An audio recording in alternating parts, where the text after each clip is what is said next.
There wasn't much of an explanation. After talking to people about the photograph for the last 8 years, putting the pieces together, I still haven't figured out the most important of questions. Why? I suppose most things don't go well asking why.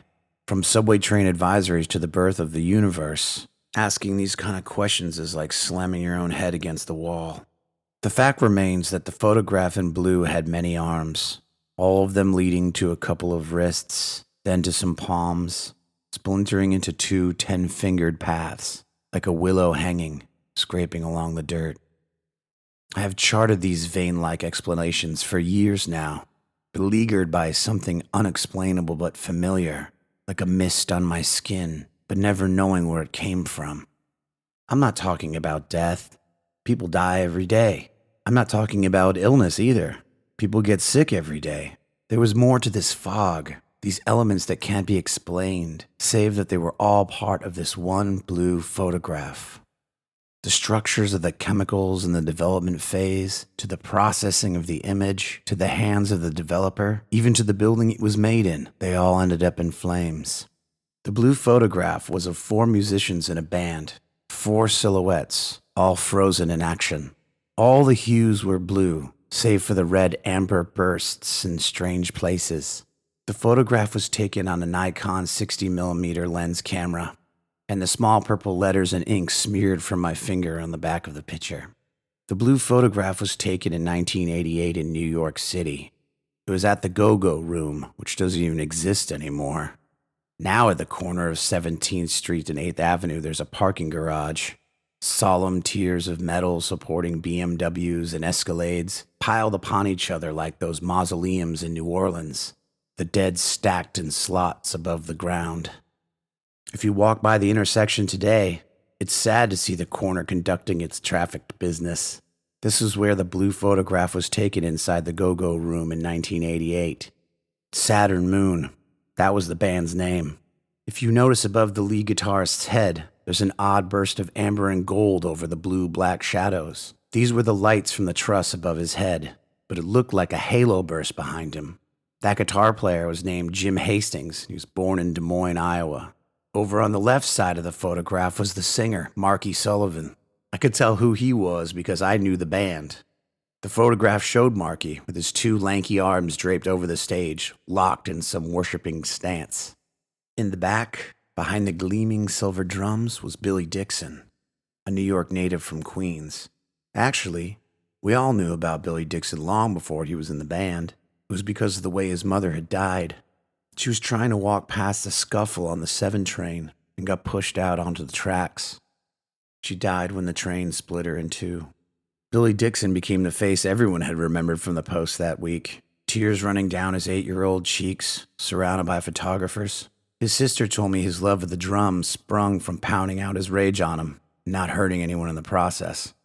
Less tragic was the bass player, Jason Whitman, who held his instrument like a weapon against the black shadows of the audience. Jason and I shared many after-hour drinks once the Go-Go Room closed its doors at 5 a.m. He was a natural comedian, and women were drawn to him in some preternatural way. This is why most of the shadow stalks of arms in the blue photograph reached out toward the center of the stage. I remember that corner in New York. There were wild throngs of young people. Anybody from ragged punks to new wave hippies to the leather-clad bikers and cruising party boys. Everybody drank at the Go-Go Room. It was a regular carnival. In those days, the corner of 17th and 8th was the center of a tornado, a no man's land. The cops were non-existent until the people started to get hurt. One of the bikers smashed some tourist's head down on 17th Street. On a random Tuesday, someone got shot around the corner, but we didn't know who they were. People overdosed in the bathroom, and we didn't know them either. The photograph looked sewn together the more I stared at it. Little fibers quietly laced, stitch by stitch together. I pushed my finger across the image, and the blue and black hues spotted by the red amber diamond explosions. My first theory was that the amber exploded in a pattern, like a diagram connecting these musicians and their futures together. That mighty halo burst over Jim Hastings' head was interesting. The way he slowly turned his cheek to the praying Marky Sullivan, it looked like maybe, just maybe, something religious was happening. If you look close at the photograph where Marky Sullivan's lanky arms fell to the stage, there were many little specks of red amber at his feet. I used to think that this meant that Jim and Marky had shared a secret, and it was both of their talents that led to numerous records being sold in 1990. But this was just my theory. Everybody knows Bill Dixon left the band soon after the photograph was taken and drank himself to death in Philadelphia in 1993. It wasn't so much the alcohol. That was the polite way of saying he shot large amounts of China White heroin while drinking copious amounts of alcohol in a rooming house in Philadelphia. No one was surprised. His mother was killed on those tracks in Queens, and it was only a matter of time before he was going to find a way to join her. You could tell Marky Sullivan was going to be successful. It was because of my theory about the amber lights. That's how I figured it all out. If you count the small ambers by his hands, the number comes up to 17. Strangely enough, it was on January 7, 2006 that Marky Sullivan was diagnosed with throat cancer. I did the math. January, the first month, added to the 7th day, 17. And the year was 2006. 2 plus 6 equals 8. If you use the principles of simple math and add the 17 together, you have the 8, 1, and 7. He was the singer with throat cancer, and there was no worse irony than that. I didn't even care about numerology at that point. These principles are principles of simple math, and the 8s were everywhere. A car hit the owner of the Go-Go Room, and his name was Robert Rosenbaum. The car twisted his spine in an accident on 8th Avenue, but I'm not going to make any connections with that, even if it did happen in August. I gave up that 8th number theory back in 2000. The rest of the band was fine. I mean, as fine as you could get. Jason Whitman got a girl pregnant after the photograph was taken. She demanded they leave the city to raise the kid. When I went to find her in Albany, she had told me that Jason's drinking had made him a different man.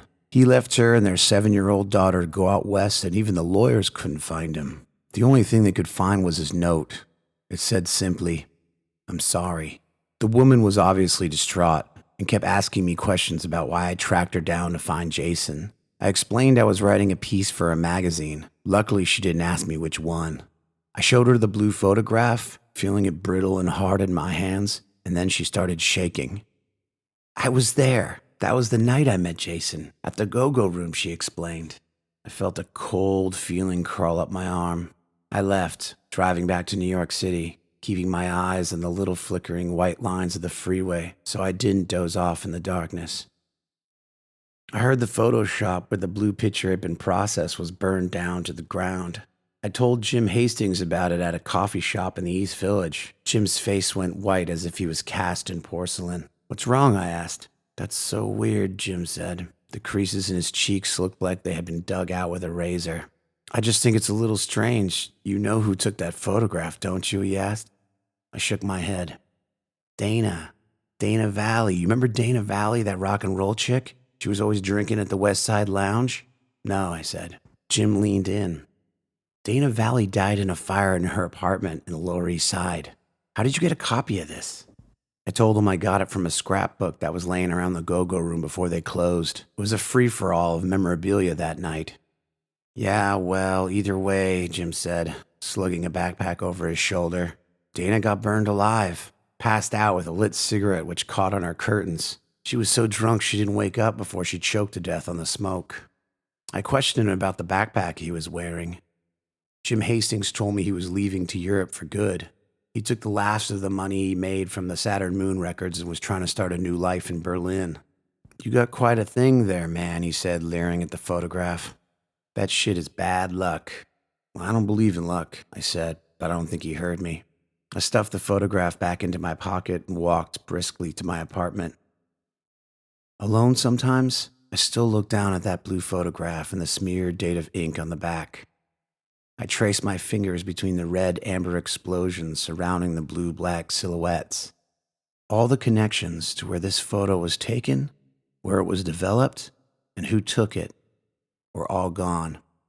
The band members, all except Jim Hastings, had disappeared or were dead. I wanted to tell Jim about the glow around his head and the shining red ambers, and let him know that maybe that's what saved him. I didn't want to have to worry about it. I should have. It was years later that I heard Jim Hastings was found dead in his loft apartment on June 6, 2012. I read about it in the New York Times. A famed 80s band leader, mysterious death in Berlin. They mused about drug rumors. They mused about suicide. I tried not to do the math. The day I read those words, famed 80s band leader's mysterious death in Berlin, I really tried hard not to do the math. I took out the photograph from a hard copy book and stared at the laced fibers of blue and black and those red amber bits of light. I tried not to count anything or start making any kind of connections with the numbers I conceived or the stories that I had heard. I went right to my sink and scratched a match and lit it. Blue flames seared the photograph, and all the brittle pieces fell from my hands and circled down into the drain. The date on my phone that night was 11/9/2013. I let the water faucet run, just to flush out the silence of the room. I opened up a fresh bottle of whiskey, staring down at the pieces of the photograph, and listened to the rain hit my windowsill. I tried to keep my mind from thinking too much. Maybe the alcohol would actually work. This time.